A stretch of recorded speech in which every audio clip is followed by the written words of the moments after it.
मग आता निवडणुका झाल्यानंतर हे पुन्हा आणतील किंवा न आणतील ह्याची खात्री कशी बाळगायची?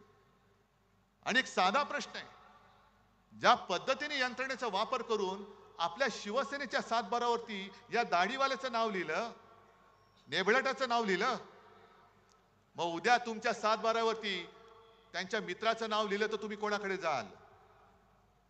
शेती राहील तुमच्या जागेवर आणि काही करू शकतील. आज भले अडाणी अंबानीवरती बोलू देत, पण एक 2-3 दिवसापूर्वी माझ्या जळगावच्या सभेत आपले असीम सरोदे वकील, ज्यांनी उत्तम प्रकाराने ही केस जनता न्यायालयात म्हणजे तुमच्या समोर मांडली, काय एक एक एक एक एक एक त्यातले पैलू आहेत ते सोडून तुम्हाला सगळे सांगितले. त्या असीम सरोदेने एक माहिती दिली की हे जे सांगतात अमित शहा, आम्ही 370 कलम रद्द केलं, 370 कलम रद्द केलं. उद्धव ठाकरे सांगा 370 बद्दल तुमचं काय मत आहे?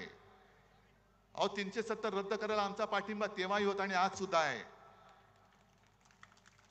पण मुळात असीम सरोदेने सांगितलेली ती माहिती ही धक्कादायक आहे. असीम सरोदेने सांगितलं 370 कलम काढलेलंच नाहीये. त्या 370 कलम मध्ये सुद्धा अशी खेळी केले की 370 ब म्हणून त्याच्यात जो एक कलम आहे ते त्यांनी स्थगित केले. आता स्थगित केले म्हणजे काय केले की साधी गोष्ट आहे, दिवा लावलेला आहे, बटन आहे, बटन बंद केलं तर दिवा बंद होतो, बटन पुन्हा दाबलं तर दिवा चालू होतो, म्हणजे दिवा जागेवर आहे, फक्त बटन बंद केलेलं आहे. आणि 370 ब त्यांनी स्थगित केल्यामुळे काय झालं की काश्मीरच्या बाहेरची लोक हे काश्मीरमध्ये आता जागा घेऊ शकतात. चांगली गोष्ट आहे. काश्मीरी पंडितांचं रक्षण त्यावेळेला एकट्या शिवसेना प्रमुखांनी महाराष्ट्रात केलं होतं, तेव्हा मोदी शहा तुमचं नाव पण नव्हतं. ते तर घरी परत जाऊ शकत नाहीये, पण निदान काश्मीरमधले बाहेरची लोक जाऊन जमीन घेऊ शकतात. आणि त्याचा परिणाम असा झाला की काश्मीरमध्ये सगळ्यात जास्त जमीन कोणी घेतली तुम्हाला माहितीये? कोणी? अडाणी. आणि कशासाठी घेतले माहितीये? काश्मीरमध्ये जिथे त्यांनी जागा घेतले तिकडे लिथियमचा साठा मोठ्या प्रमाणावरती. किती हलकटपणाने चालले, किती आपल्याला भोळे समजतायत, भोंदू समजतायत आणि देशभक्तीचा आव आणतायत. अडाणींसाठी तुम्ही ते कलम बाजूला केलं. अडाणींनी तिकडे मोठी जागा घेतली आणि तो लिथियमचा साठा, त्या लिथियमचा वापर आपल्या मोबाईलच्या बॅटरीज, आता इलेक्ट्रिक व्हेकल ज्या येत आहेत आल्यात त्याच्या बॅटऱ्यांसाठी, इतर अनेक ठिकाणी लिथियमचा वापर होतो. ते बरोबर त्यांनी उचलून त्या अडाणीच्या घशात टाकलं. आता अडाणींकडे गेला म्हणजे पैसा कुठे गेला?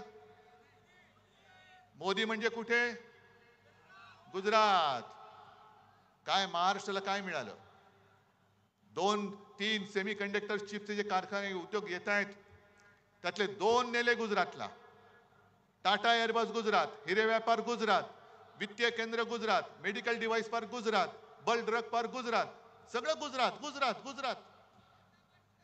मग महाराष्ट्राने काय नुसतं या गद्दाराच्या गुत्त्यावरती जाऊन दारू प्यायची? गुजरातमध्ये गुजरातच्या बंदरावरती हे बंदर सुद्धा अडाणीच. मध्ये मध्ये बातम्या येतात करोडो रुपयांचा ड्रग्सचा साठा सापडला, नशिले पदार्थ. हे कुठेच जातात ड्रग? कुठे कोणाच्या अंमलाखाली तुम्ही जाताय? एका बाजूला ड्रग्ज येत आहेत, एका बाजूला सरळ गुत्तेदार निवडणूक लढतायत आणि आपलं मोदी बाबा म्हणून शिक्के मारत बसायचं. ही लढाई ही उद्धव ठाकरेची नाही, ही उद्धव ठाकरे तुमची लढाई लढतोय. माझं काय जातंय? मला तर परवा मोदींनी डोळा मारलेलाच आहे.